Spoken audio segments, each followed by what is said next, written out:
manifester, il va venir manifester sa présence au milieu d'eux, dans la vie de la personne, sa puissance, son onction, son autorité, son pouvoir, la présence de Dieu. Dieu vient habiter, vient demeurer chez toi. Sa gloire descend dans ta vie. Sa puissance descend dans ta vie. Son onction descend dans ta vie.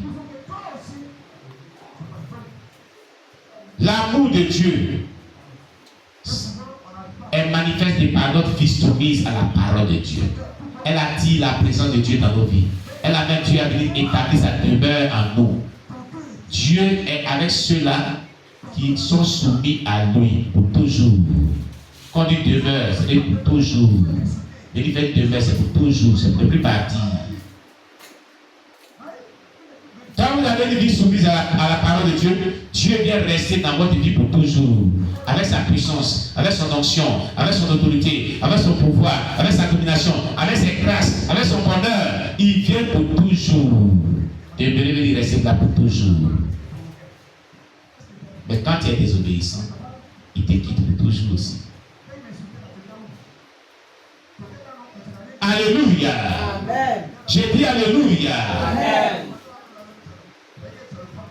Nous devons manifester cet amour véritable, sacrificiel, en mettant la parole de Dieu en pratique, en haïssant le péché, en vivant selon les enseignements de la sainte doctrine. Vous comprenez? C'est ça. Quand tu obéis à la parole de Dieu, Dieu vient faire sa demeure chez toi. Il vient se manifester dans ta vie. Il vient envahir ta vie par son onction, par son autorité, par son pouvoir, par sa présence. L'obéissance à la parole de Dieu. Rien que l'obéissance à la parole de Dieu. L'obéissance aussi au Saint-Esprit. Rien que l'obéissance au Saint-Esprit. Alléluia. Je dis Alléluia. Il y a des personnes jusqu'à après le matin, quand ils attendent la voix du Saint-Esprit, ils ne sont pas obéissants. Pourquoi? Tu résistes au Saint-Esprit jusqu'à après le contraire. Qui Dieu a parlé de la semaine? Qui Dieu a parlé? Jésus. Ils n'ont pas entendu la voix de Dieu. Toute une semaine. Seigneur Jésus. Mais c'est grave. Personne n'a entendu la voix de Dieu dans cette semaine. On est dans quelle église? Oui. Hein? Mais c'est grave. Vous ne communiquez pas avec le Saint-Esprit? Donc le Saint-Esprit ne va pas parler de la semaine? Hein? Seigneur Jésus-Christ. Donc tout ce qui est enseigne ici, vraiment, Dieu a parlé vraiment, hein? Dieu a parlé vraiment pour dire que la parole de Dieu qui est prêchée, ce n'est pas mis en pratique.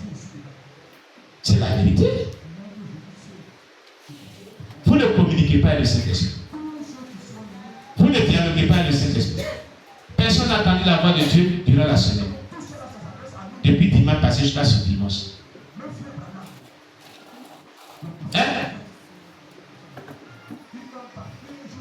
Qui a entendu la voix de Dieu? Oh Jésus. Mais c'est pas possible. Jésus, le jour va venir, c'est à cause de tout ça, Jésus, quand il va venir, il va laisser cette personne. Tu as entendu la voix de Dieu, mais tu pour lever ton bras, tu es là. Tu es là. Et Dieu demande. Vous voyez, quand un pasteur prêche et puis demande, ce n'est pas lui, c'est Dieu. Donc quand il parle, il faut réagir promptement. Voilà. Mais quand il ne réagit pas, c'est comme si tu désobéis à Dieu. C'est ça. Qui a entendu la voix de Dieu dans la semaine? Ah, il y a des bras maintenant. Cette église, il faut la secouer d'abord pour qu'elle revienne. Chaque fois, il faut la secouer d'abord. Jésus-Christ, viens mon secours. Il faut qu'on la prévise d'abord pour qu'elle se réveille. Maranatha! Acclamez Jésus. Oh, Oh Jésus-Christ. Alléluia.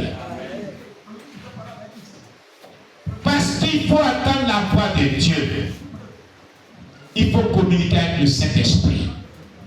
Il faut marcher avec le Saint-Esprit. Il faut dialoguer avec le Saint-Esprit. C'est très important. Amen. Donc, Jésus viendra avec son Père demeurer dans la vie de la personne qui aime sa parole. Donc, il se manifestera dans la vie de la personne pour toujours. Il apportera la gloire de Dieu, la puissance de Dieu, l'autorité de Dieu, la victoire de Dieu, la protection de Dieu, les grâces de Dieu sont obtenues dans l'obéissance à la parole de Dieu et au Saint-Esprit. Sans cette vie d'obéissance, tu ne peux pas obtenir de Dieu quoi que ce soit. Parce que Dieu ne donne pas aux désobéissants ce qui vient de lui. Il en donne à ceux qui sont obéissants. Alléluia. Il dit, moi et mon Père, nous viendrons chez lui et nous ferons notre demeure chez lui. Amen. Jean 17, verset 20 à 23. Jean chapitre 17, verset 20 à 23.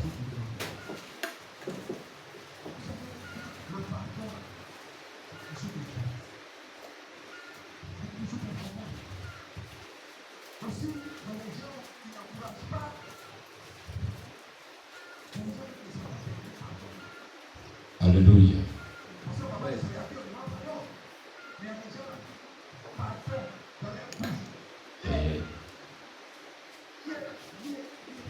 Jean 17, verset 20 à 23. On y va. Jean chapitre 17, verset 20 à 23. Ce n'est pas pour eux seulement que je prie, mais encore pour ceux qui croiront en moi par leur parole, afin que tout soit un, comme toi, Père, tu es en moi, et comme je suis en toi, afin que aussi soient un en nous, pour que le monde croie que tu m'as envoyé. Je leur ai donné la gloire que tu m'as donnée, afin qu'ils soient un comme nous sommes un, moi en eux et toi en moi, afin qu'ils soient parfaitement un et que le monde connaisse que tu m'as envoyé et que tu les as aimés comme tu m'as aimé. Alléluia. Vous voyez? Vous voyez? Il parle de qui ici? Il parle de tous les croyants chrétiens véritables. Quand ils sont assemblés, alléluia. Gloire à Jésus. On a un seul problème. Alléluia. Il va falloir faire attention aux fidèles des baffes. Tous ceux qui sont sur le côté là, poussez bien comme ça. Et touchez même pas un peu. Amen. Le technicien viendra toucher, il va toucher. Amen. Alléluia.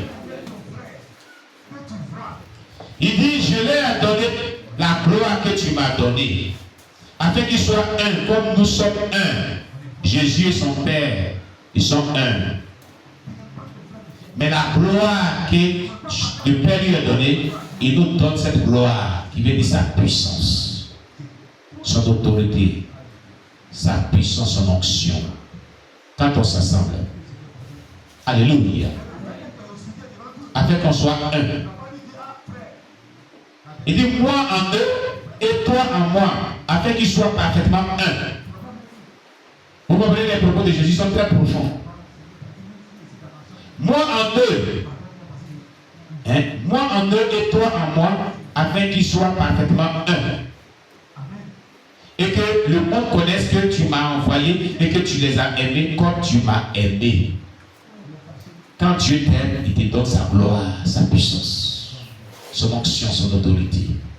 Mais la condition qu'il te demande est une vie soumise à sa parole, une vie soumise à son Esprit Saint. Tu comprends? Et quand tu auras cette vie soumise, il t'accordera cette grâce. Alléluia. Le problème de l'Église en général, le problème des croyants chrétiens en général, c'est notre désobéissance à la parole de Dieu. Notre désobéissance au Saint-Esprit. C'est pourquoi la gloire de Dieu se manifestera continuellement dans nos vies. La grâce de Dieu ne se manifestera continuellement dans nos vies.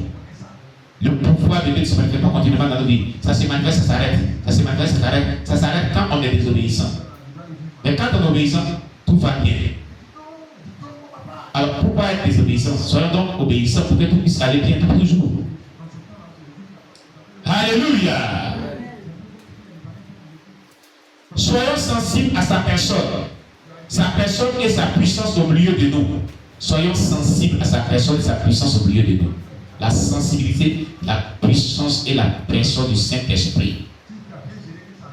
Venez, perdons toute conscience de nous-mêmes, de nos inconstances, même l'un de l'autre, et être simplement conscient de Dieu à 100%. Pas seulement dans nos réunions pour quelques heures, mais pendant toutes les heures que nous sommes éveillés. Oh là là, alléluia. Le jour que nous le ferons, la gloire se révélera de notre chair et notre chair la verra. Alléluia. Isaïe 40, verset 5. Isaïe chapitre 40, verset 5. Isaïe 58, verset 8. Isaïe 58, verset 8. Isaïe 60, verset 1 à 2. Isaïe 60, verset 1 à 2. Isaïe 66, verset 19. Isaïe 66, verset 19. Alléluia. Nous allons prendre deux passages seulement. Isaïe 40, verset 5. Écrit sur la page aussi. Isaïe 40, verset 5.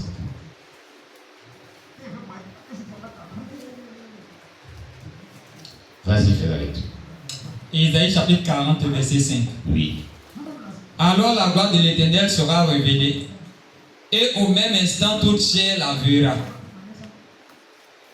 Car la bouche de l'Éternel a parlé. Très bien. Alors la gloire de l'Éternel sera révélée, et au même instant toute chair la verra, car la bouche de l'Éternel a parlé.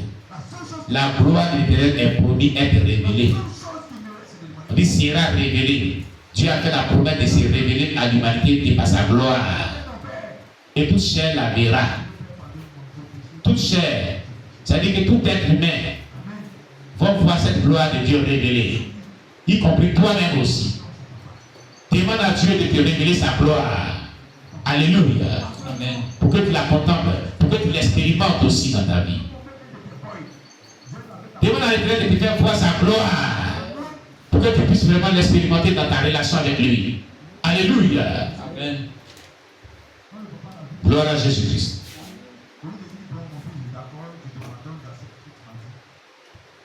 Dieu a parlé. Il dit quand la bouche de l'Éternel a parlé, sa gloire sera révélée et toute chair la verra. Il a fait cette promesse. Bien-aimé, tu vas répéter après moi. Père, c'est toi qui as déclaré. Selon l'Ésaïe, chapitre 40, verset 5. Alors la gloire de l'Éternel sera révélée. Et au même instant, toute chair la verra. Quand la bouche de l'Éternel a parlé. Père, révèle-moi ta gloire. Au nom de Jésus. Fais-moi voir ta gloire. Au nom de Jésus. Fais-moi expérimenter ta gloire. Au nom de Jésus. Afin que je la voie, se manifeste dans ma vie. Et au travers de ma vie. Pour l'avancement de ton œuvre. Au nom de Jésus. Alléluia. Amen. Si vous priez avec cette prière, n'importe quel miracle que vous cherchez, vous l'obtiendrez. C'est une prière lyrique des miracles. Une prière lyrique pour résoudre toutes sortes de problèmes. Isaïe 40, verset 5. Retenez cela. Il va falloir bien l'orienter prophétiquement. Dans les prières lyriques à caractère prophétique. Pour faire descendre la gloire de Dieu dans ta vie. Or, quand la gloire de Dieu descend dans la vie de l'homme, c'est un miracle, c'est un prodige. C'est la délivrance totale, c'est la victoire. Aucun esprit quelqu'un ne peut susciter la gloire de Dieu. Isaïe 66, verset 19. Isaïe 66, verset 19.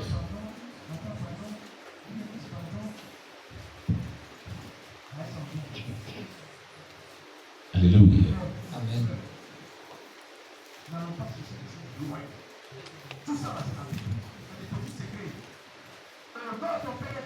Ésaïe 66, verset 19. Vas-y. Ésaïe 66, verset 19.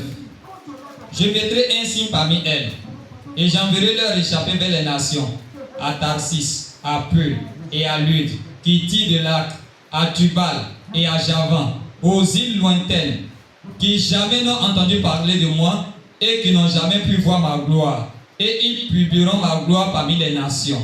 Amen. Amen. Vous voyez, Dieu dit, je mettrai un signe parmi elles et j'enverrai leur échapper vers les nations. Un signe miraculeux. Quand Dieu dit, il va mettre un signe, c'est-à-dire il va étendre sa main pour manifester sa puissance. À Tarsis, à Peul et à Lude, qui tirent des lacs, à Tubal et à Javan, aux îles lointaines, qui jamais n'ont entendu parler de moi. C'est-à-dire, les peuples n'étaient pas encore atteints par l'évangile. Alléluia. Dieu va mettre un signe dans leur vie. La manifestation de sa puissance était ce signe. Alléluia. La démonstration de la gloire de Dieu était ce signe. Alléluia. C'est-à-dire, c'est de nous qu'on parlait. Parce qu'à ce temps, l'Afrique n'était pas encore convertie. Alléluia. D'autres peuples n'étaient pas encore atteints par l'Éternel. Alléluia. Et aujourd'hui, ceci est la démonstration de la puissance.